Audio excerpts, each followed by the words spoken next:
Hey everybody, and welcome to the short version of a full lecture on runic calendar that you can find in my online course, The Animism of Runes. And you can find the course through my website or the link tree or text below this video. This video here is about runic calendar, which was probably one of the single most amazing things that I've ever come across in my work, not just on runes, but on Nordic Animism in general. It is an almost completely overlooked traditional system for runic calendar, and it has in it a runic divination system. Like, when I found this, I had this incredibly intense moment of, why doesn't all the hippies in the world know that this is here? And then I made the basic components of this, system available in English in my book here, The Nordic Animist Year, where I also published my English translation of the Swedish rune poem that I also speak about in one of the lectures in the online course Animism of Runes. The Swedish rune poem is also one of these relatively overlooked parts of traditional rune poetry, and it's connected to the divination system that is in this calendar here.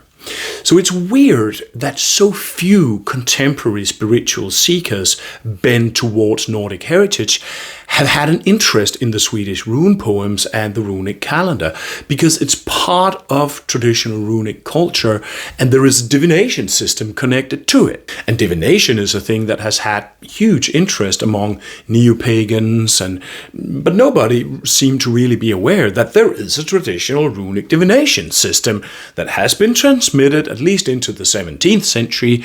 So I just wanted to make this, in my view, incredibly beautiful and overlooked tradition of runic divination available in order to give people some basic building blocks for how to basically start working in it.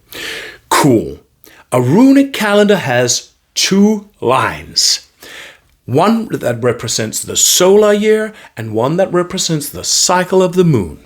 So these runes are the same on the dates of any year, but they express different relations to the cycles of light. The one on top here, the solar year, has weekday runes, and that's why it's solar, because there is a set number of weeks in a solar year and a set number of days in a solar year. So here you have 7 repeated runes, repeated throughout the year. So each runes represents a weekday throughout a given year. The rune, for instance, that marks a given year is called the Sunday rune, and the rune that marks the Sundays throughout the year.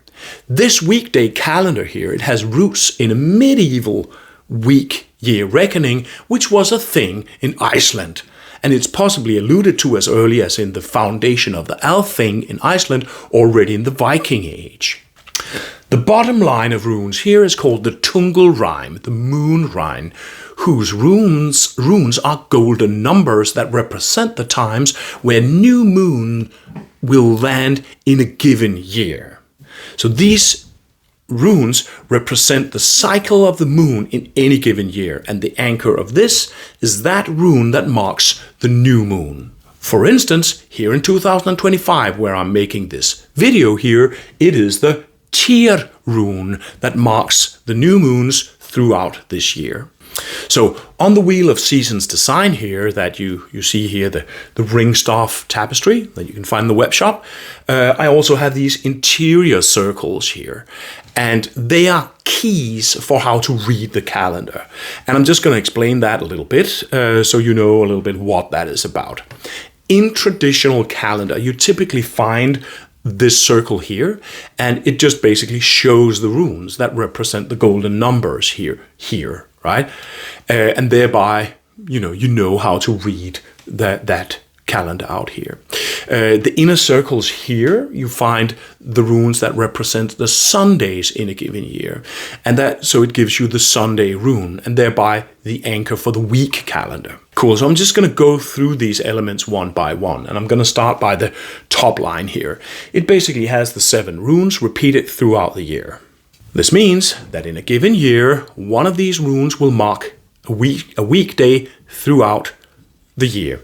Here in 2025, we have the Ur rune marking the Sundays throughout the year. Then the Thurs rune will be marking the Mondays, and the Os rune will be marking the Tuesdays throughout the year, and so on. So a year is defined by its Sunday rune. The runes that mark the days here in the top line. They shift from year to year. You'll have noticed that weekdays don't fall on the same date, right? It isn't always Saturday on your birthday, for instance. But sometimes there is a leap year. What do we do then? For instance, in 2020, Sundays were marked first by the Ride rune, and then after the leap day by the Ås rune, because the leap day is falling outside of the runic calendar. So in 2021, Sundays were marked by Thurs, and all weekdays corresponding. In 2022, Sundays were marked by Ur, and all weekdays corresponding. In 2023, marked by Fe, and then there's a leap year again. First Sundays are marked by Hail, and then after that by Kaun, and on it goes. So note that the Sunday runes shift backwards through the normal row of the first 7 letters of the Futhark, and there's a little mnemonic rhyme to remember these 7 runes. It goes in English, heavens turn around, the ancient father of trolls. And I'm not sure what that means, or historically when this rhyme has emerged, but it's just the beginning letters of these words, in the first 7 letters of the Futhark, in backwards order. The runes cycle through the weekdays, through the years, and I really like that traditional system. I find it beautiful, this circulation, and it might actually be what is expressed in this mnemonic rhyme, that the heavens turn around the ancient father of trolls. But you are, of course, free to think on from that. Right. So, the bottom line of runes, that's where it gets funny. And it's the most important part of the runic calendar. That is the moon runes. They represent a golden number, which means the following. Golden numbers are numbers between 1 and 19, and they are used in early European calendar to mark the place where a moon phase can fall over a 19-year cycle. Right. So you've noticed that the phases of the moon do fluctuate on the dates of the year. It isn't, for instance, always full moon on Christmas Eve or new moon on the 1st of May, right?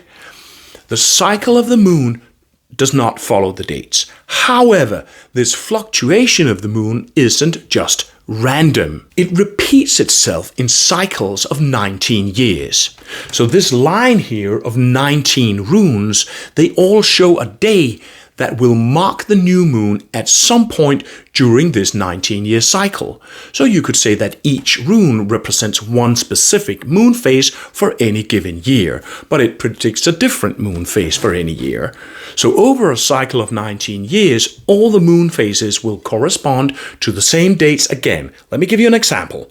In the year 2020, the full moons approximately fell on the rune Sol throughout the calendar, and the new moons fell on the rune Hail throughout the calendar.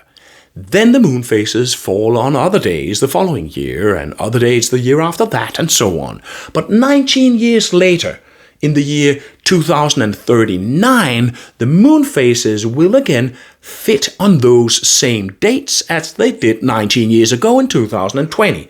That is what it means, this 19-year cycle. So we have again in 2039 full moons on Sol and new moons on Hail, right? Throughout that year. This is just an example, and it counts for any year. I'm recording this in 2025, where the Tyr rune marks the new moon throughout the year, and the Yr rune marks the full moons throughout the year, and all the other runes then mark other moon phases throughout the year. For instance, the Ar rune here marks the moon halfway waned from full to new. In 19 years from now, 2044, Tyr will again mark the new moons, and Yr will again mark the full moons, and the same pattern will be repeated. And this particular reckoning system surely came to Scandinavia in the Middle Ages. But then it became sort of very Nordic, you could say, not only because there are runes in it, but also because it is lunisolar. It looks at aligning the cycle of the sun and the moon, the main model for keeping track of time in the Nordic pre-Christian calendar. And that is why I think of this as a high example of Nordic animism.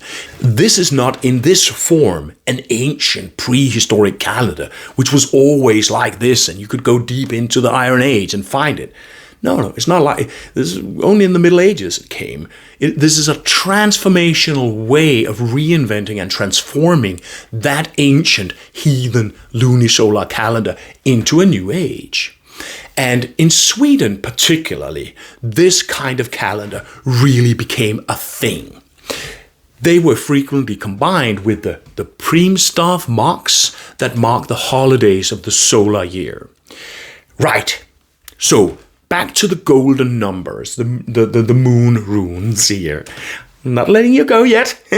So there's also a little mnemonic rhyme for the circulation of the moon runes. It's called the Tungelrhyme, and it's just so bloody weird. So buckle up. Here goes. Belgthor pressured stepmother to ride off out of Tvemother's gardens with Odin's charming lover or concubine in the green and lush grove of Orlauker. Now, almost as a principle, I don't think that stuff means nothing, but this, I really don't have much clue about it, what it means. But maybe you will see something in it. It's just this incredibly weird thing. Perhaps it is the exception to my little rule that things mostly mean something, and it is perhaps just only mnemonic.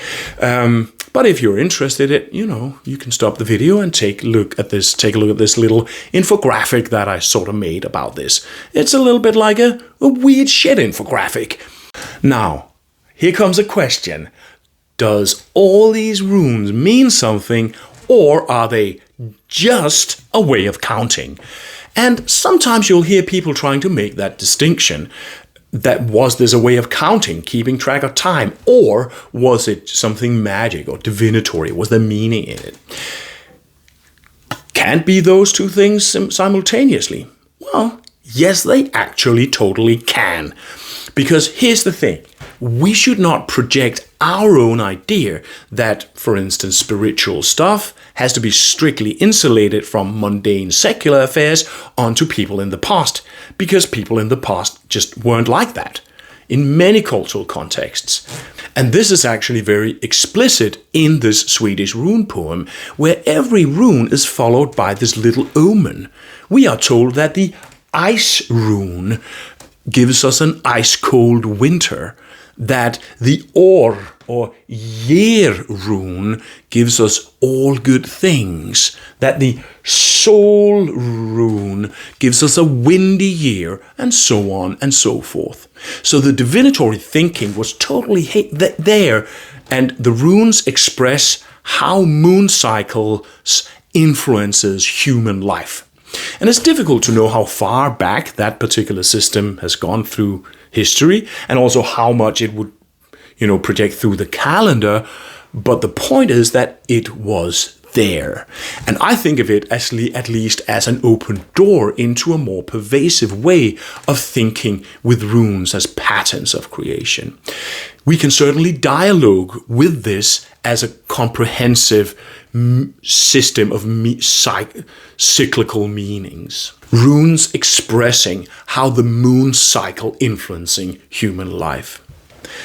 And in the online course, The Animacy of Runes, that's basically an attempt to try to open that door a little bit and at least look inside it, to point into that way of thinking with some integrity of sorts.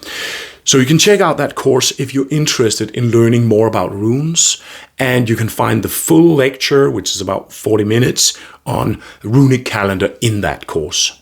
So thanks for listening, and see you around.